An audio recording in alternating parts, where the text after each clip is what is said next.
बिहार का पलायन नहीं रुक पा रहा है।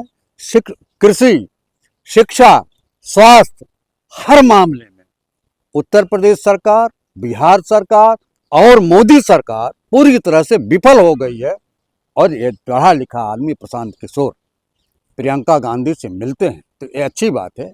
लोकतंत्र में एक दूसरे से आदान प्रदान, अभी तो पढ़ा लिखा कह रहे हैं, चुनाव के टाइम कह रहे थे कि ये बीजेपी का आदमी है, उसका बी टीम है, क्या ड्रामा है जी? एक बात बताइए, यदि आप मुझसे मिलना चाहते हो, मुझसे बात करना चाहते हो, तो लोकतंत्र में बात करने का अधिकार बातचीत के जरिए से ही किसी समस्या का निदान हो सकता है। तो अगर बातचीत प्रशांत किशोर कर रहे हैं, मैंने पहले भी कहा था और आज भी मैं अपने बातों पर अडिग हूँ कि प्रशांत किशोर बी टीम के रूप में भारतीय जनता पार्टी के लिए काम किए थे। आज भी मैं कायम हूँ। यह नहीं कि कल मैंने कहा तो आज मैं नहीं कहूँगा।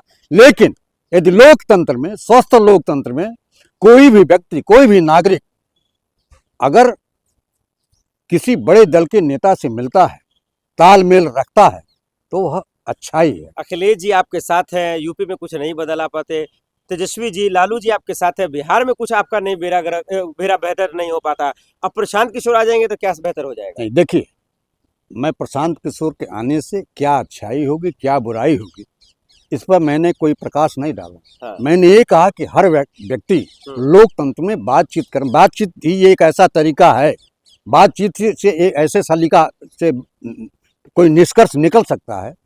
आपसी मनमुटाव भी बातचीत के जरिए ही दूर हो सकता है, तो हो सकता है। ये गुपचुप मीटिंग जरूरी है या ये बिहार में कहर गिर रहा उसके परिवार से मिलना जरूरी है?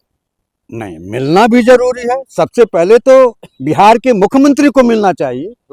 बिहार के मुख्यमंत्री के गृह क्षेत्र का है ये मामला है, तो सबसे पहले तो मुख्यमंत्री को मिलना चाहिए। हाँ, मैं आपको कहना चाहता हूं कि नेता प्रतिपक्ष तेजस्वी यादव को भी मिलना चाहिए। यह लोकतंत्र में स्वस्थ विचार का द्योतक है कि जिसके घर मृत्यु हुई है, इस तरह का विभत्स मृत्यु, हत्या की गई है, उस परिवार से लोकतंत्र को स्वस्थ रखने के लिए मिलना जरूरी है। कानून व्यवस्था की जिम्मेदारी संभालते ही सम्राट चौधरी ने बिहार को बदल दिया अचानक से, कैसे देख रहे हैं? अब देखिए, इसीलिए दुखी भी हैं। नीतीश कुमार अब तक 20 सालों तक गृह मंत्रालय उनके अधीन रहा है, उसको किसी को उन्होंने दिया नहीं था। किसी की भी पार्टी रही हो, गृह मंत्रालय नीतीश कुमार के पास रहा है।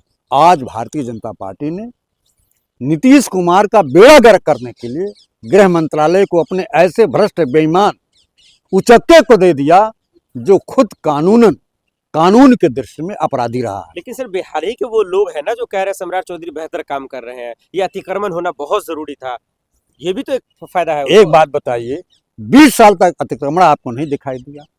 20 साल के बाद आपकी ही और नीतीश कुमार के गठबंधन की सरकार रही है, तब अतिक्रमण नहीं था।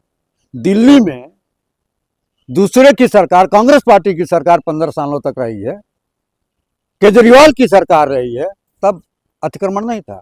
आपकी सरकार आते आते अतिक्रमण हो गया। यह एक बहाना है, लोगों का ध्यान आकृष्ट कराना है, लोगों का ध्यान दूसरे तरफ विचलित करना है, इसलिए कि आप हर मुद्दे पर, कानून व्यवस्था पर, महंगाई पर, भ्रष्टाचार पर, बेरोजगारी पर, शिक्षा के मामले में, हर दृष्टिकोण से, नौजवानों के रोजगार देने के मामले में पूरी तरह से आप विफल हो चुके हैं। इसलिए अतिक्रमण का दिखाते हैं कि हम अतिक्रमण हटा रहे हैं। अरे भैया, एक गरीब व्यक्ति अपना आशियाना, अपने रहने के लिए निवास स्थान कैसे बनाता है? आज के स्थिति में ईटा, गारा, सीमेंट, बालू, छड़ इतने महंगे हो चुके हैं कि एक गरीब आदमी अपने रहने के लिए आशियाना नहीं बना सकता है। अगर आशियाना बना लिया तो आपको तोड़ने का अधिकार नहीं है। माननीय सर्वोच्च न्यायालय ने भी इस बात को माना है कि बुलडोजर कोई नीति नहीं है, बुलडोजर चलाना अन्याय है। लेकिन यह लोग न कानून पर विश्वास करते हैं, न सुप्रीम कोर्ट पर विश्वास करते हैं। अगर सुप्रीम कोर्ट पर विश्वास करते तो बुलडोजर चलाना उचित नहीं है। मैं आपके माध्यम से आज भी बुलडोजर चलाने की घटना की निंदा करता हूं और अतहर के परिवार को न्याय दिलाने की मांग करता हूं। और यदि न्याय नहीं मिल पाता है तो नीतीश कुमार को अपने पद से त्यागपत्र देने की पुरजोर मांग करता हूं। बहुत शुक्रिया।